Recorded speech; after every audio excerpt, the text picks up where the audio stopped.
I talked about my psychedelic use already, recreational, but for the research of heal and just for my own self-growth and awareness, ayahuasca came into my awareness like 3 years ago. Mm-hmm.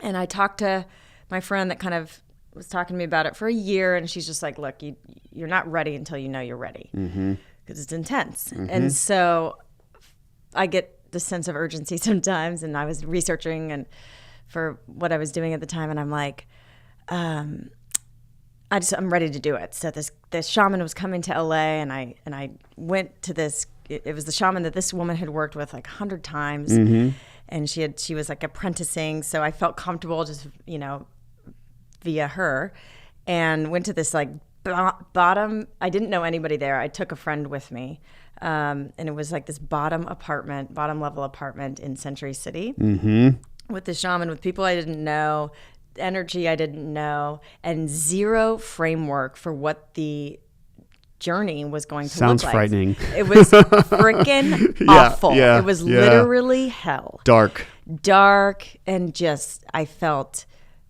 unsupported, just total chaos. Yeah. And that's the word would be chaos in my head. And me coming home going, that is not my medicine. I will never do that again. Yeah. Cut to, that was like 5 years ago. So I was still doing heal. Yeah. Then 2 years ago, or 3 years ago, I was invited down to Costa Rica to speak about heal at this plant medicine retreat center.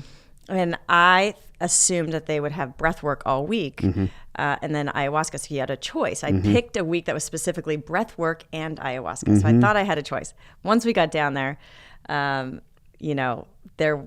was only ayahuasca. It was breath work at the beginning and breath work at the end. So there was nothing else to do but 4 days of ayahuasca. I was like, oh God, I don't want to do it. Well, long story short, I had a friend that accompanied me down there that swore she would never talk to Mrs. Moon, which is what the guy who founded this retreat center called her. And because she had this profound experience in breath work, she was open to doing ayahuasca. I was like, what? Who are you and what have you done to my friend? But it was just cracking open. So we went to this informational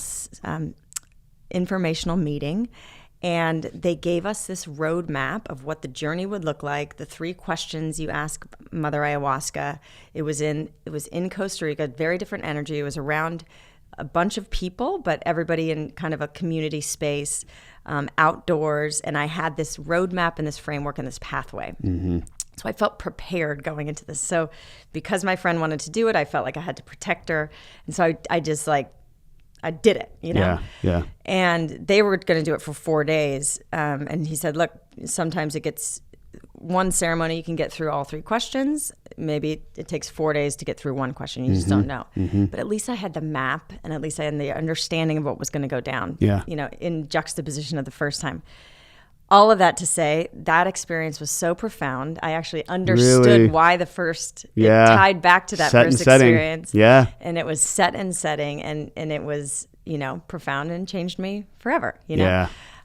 So that anybody who's listening that's, thinking about psychedelics or plant medicine in any way, set and setting is everything. That's it. The safety, right? Your subconscious knows when you're safe and when you're not safe. And you can set this up in a really beautiful way that can help people to feel safe. And, the other thing that I will say is ketamine versus ayahuasca. One of the things I love about ketamine is that you can really titrate the dose. I mean, yes, people microdose LSD and they microdose psilocybin, but you're not really having an experience. Ketamine, if you're somebody who is very, very nervous, if we give you a very, very low dose, it still works, right? I feel like, yes, we have these heroic doses in psilocybin and a macro dose, but you're usually tripping or not tripping, right? And once you cross the I'm tripping bridge when it comes to LSD or psilocybin, that's an all-day journey. That's 6 hours, 7-8 hours, right? So ketamine, number one, it's short acting. So if for some reason, and I haven't had this experience, but somebody just hates it, it's over quickly. But people usually love it. But the other thing, and what we usually do, I would say not always, but usually we start low in the first medicine session. And once you understand it, then some people want to go up, and some people know exactly, I want to stay right there. So usually what happens, I'll be sitting with somebody. We do use a blood pressure cuff because some people, it can elevate blood pressure a bit, but it's, generally very, very safe. And then, 15 minutes, and at Field Trip in Santa Monica, we use intramuscular. So it's just a quick little painless shot.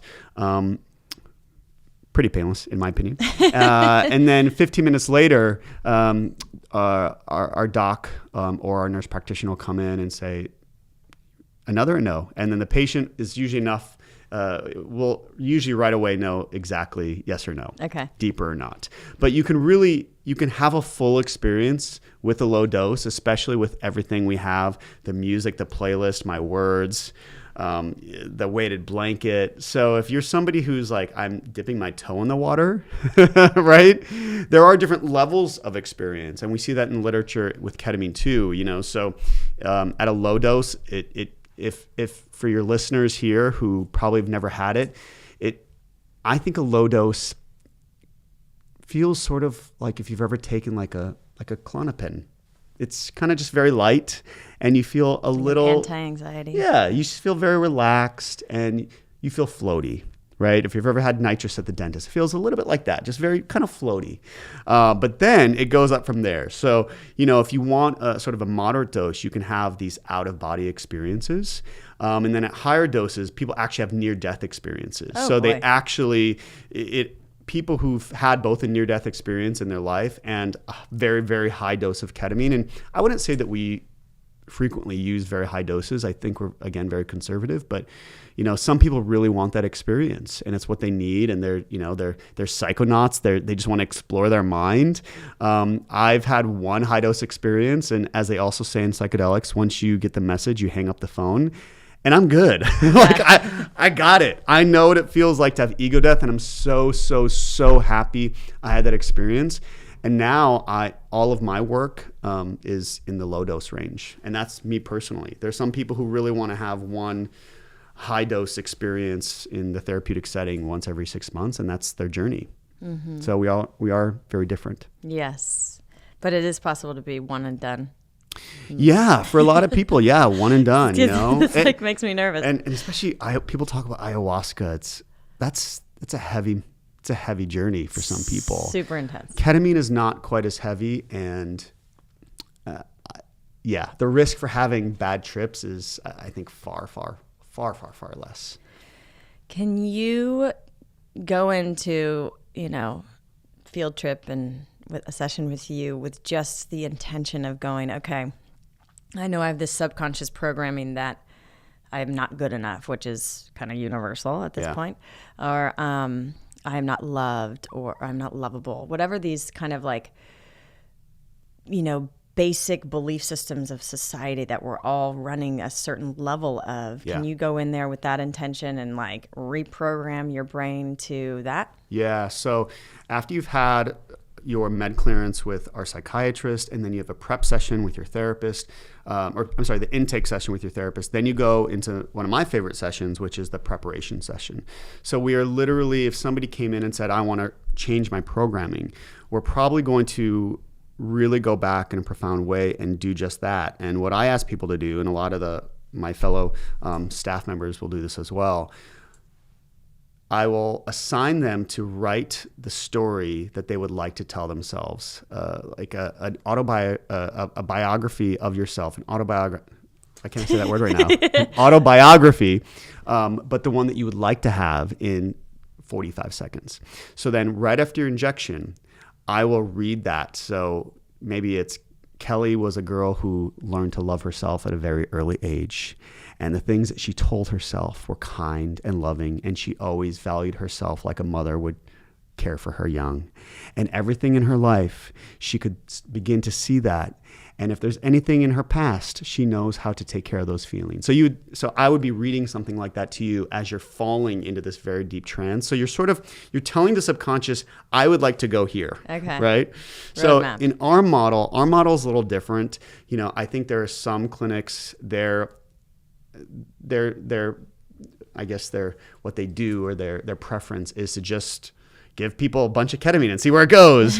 I think we're a little bit more directive, and I like that because you can really sort of micro target what you want to change in that person. Like, what is problematic for them? What's working? What can you change? What are we targeting? Is it sort of an attachment wound? Is it the way they are in interpersonal relationships? Is it the way they the itty bitty shitty committee in their brain is so loud, and they're always, the negative self-talk and the beliefs are so negative, and it's self-loathing? Like, what are we actually targeting? And when we can actually tell the subconscious with those words, this is where I want to go, I found in my experience that that's exactly where it will take you. And there is something really, again, your inner healing intelligence and also the wisdom of the subconscious. If that's where you are telling me you want to go, something in you knows that that's exactly where you need to go. And by the way, I've had experiences where people don't know where they need to go, and it takes them to a different place. And then they realize in our next session, when we talk about it and we integrate, that was exactly where they needed to go. They thought it was their marriage, but really it was about the way that they felt towards their father and the things that they were telling themselves. And then it's that's why I'm having problems in my marriage. I thought it was my marriage itself, but that was just a byproduct of, we're going all the way back, all the way back. People do have, it's common in the literature, and whether you believe that this is an actual memory, it's common for people to say they re-experienced the birthing process of coming out of the womb. Like that we see a lot of case reports where people report that. So it will take you all the way back if that's where you want to go. Right. No, exactly. Like, I'm not claustrophobic in an elevator or anything like that, but if I feel I'm in a room without fresh air and it feels stagnant and hot, and I feel like I can't take a breath, that's my claustrophobia that I have, and I have no idea where it comes from, but it's like I can't, like my pillow has to be a certain way. I feel like I'm going to suffocate. Yeah. So, my partner, so he had two profound aha moments. The first was the spiritual experience and finding his light. The second, he also gets a little claustrophobic. And there's this moment in his ketamine journey that he said it felt like the walls were closing in. And he knew that he had to, and this is what we tell people to prepare them, if something is coming towards you, move towards it. Oh, right? gosh. So he knew that he had to sort of move towards the shrinking room, the walls coming in. And then he was free. And after that one session, I would say 80% of his claustrophobia was gone. Isn't that profound? Yes. That there was something, it wasn't talking about it. It was the experience, and I did it and I conquered it in that moment, in my subconscious, in this sort of deep theta delta visualization. It came to me and I was more powerful. So it's just so cool. Thank you for listening to the Heal Podcast. Be sure to tune in for more empowering wisdom and inspiring healing stories. Oh, and make sure you hit the follow button on Apple, Spotify, or wherever you listen to podcasts so you don't miss that one episode that holds the answer you've been searching for. And if you feel inspired, we would love you to rate and review us so that we have the opportunity to reach more people. And of course, you can follow us on Instagram for some behind-the-scenes fun and more inspiration at @HealDocumentary and @KellyGorris. Thank you so much, and be well.